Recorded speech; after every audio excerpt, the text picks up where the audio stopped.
Hello and welcome to Cricbuzz Comm Box. Smiling faces here because Travis Head is out. Australia 76 for 2 at the 15 over point. Travis Head, the biggest headache for India, departed for 39. There was one chance that Shami had in the first over, and we always know what happens when Head is dropped. We know he goes to make a big knock. Thankfully, that didn't happen today. I think every time he starts playing against India, he's like a cat. He's got 9 lives. You saw some of the deliveries as well, just very similar to the final, 2023 final. Plays and misses, direct hit from Ravindra Jadeja, missing the stumps. Normally Ravindra Jadeja is bullseye. So it happens with Travis Head. And after a while, when he was completely in a shell, suddenly he just unleashed a flurry of boundaries, and I was thinking, oh no, not again. But thankfully, Varun Chakaravarthy had other ideas and a wonderful catch. I think people will look at that catch and think that was very easy, but he had to cover a lot of ground. And when you're running full tilt, your head is bobbing, and then just to steady himself and take a catch, outstanding from Shubman Gill. And right now, the spinners are putting a bit of a squeeze on the Australian batters. Well, no boundaries since that power play for Australia. We know that Akshar Patel comes in and always manages to get in those dot balls going, and that's what he's done again. Yeah, absolutely. And I think credit to Rohit Sharma as well for utilizing his bowlers in that fashion. Yes, I, for one, wanted Kuldeep Yadav to start, and that's exactly what he did.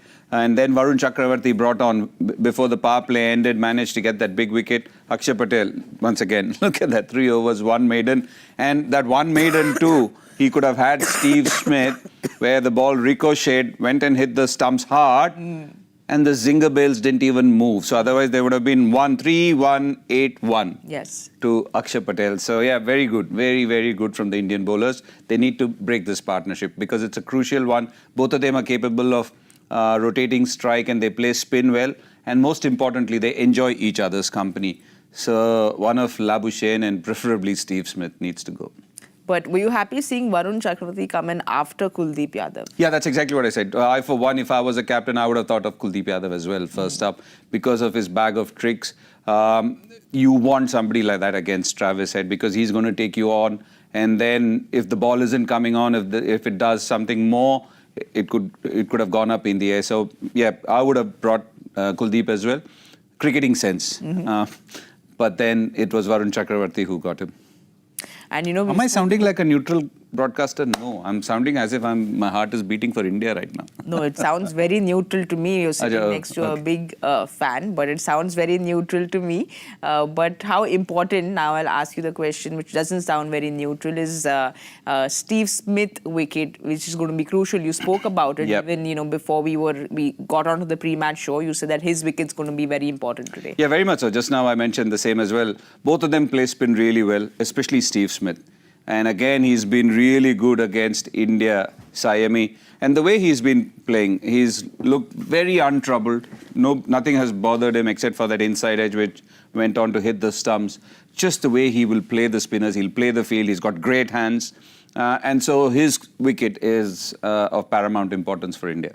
And what can we expect from Rohit now? Just spin. We know there's a lot of spin that India has to offer. So 20 overs of a lot of spin that we're going to see? I think so. I think you can't do anything. You've got 4 bowlers, 4 different bowlers, 4 spinners, and all of them are going to hurry through the overs. So yeah, 2-3 overs of each bowler, then a change, and keep shuffling your bowlers around.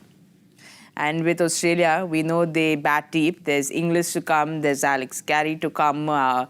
There's, of course, Glenn Maxwell to come. We know the big finisher and how he's the big show. So lots for Australia to follow as well. Yeah, absolutely. And I think that's one of the reasons why they've been so good. They've got players with X factor and the newfound confidence of somebody like Alex Carey, because he's, again, one player who's got all the shots in the book. And so I was actually, a big part of me was surprised that his potential was not matching his performance. It's good to see that they've given him the extended rope in spite of Josh Inglis being there. He's playing purely as a batter, purely as somebody who can literally give the finishing touches to a batting innings, and he's been batting really well. So yeah, they've got a really good batting side there. All right. Now, from the India point of view, I know that you're being very neutral, but from the India point of view, the next 20 overs, what will India be happy with? India would want to pick at least 2 wickets, if not more. And see the back of Steve Smith as soon as possible, because look, he's the one around whom everybody will function, and it's not as if he will chew up deliveries. He's somebody who will be pretty busy. He'll keep rotating strike and hit the odd boundary. Yes, as you said, post the 10-over mark for 5 overs, they've not had a boundary.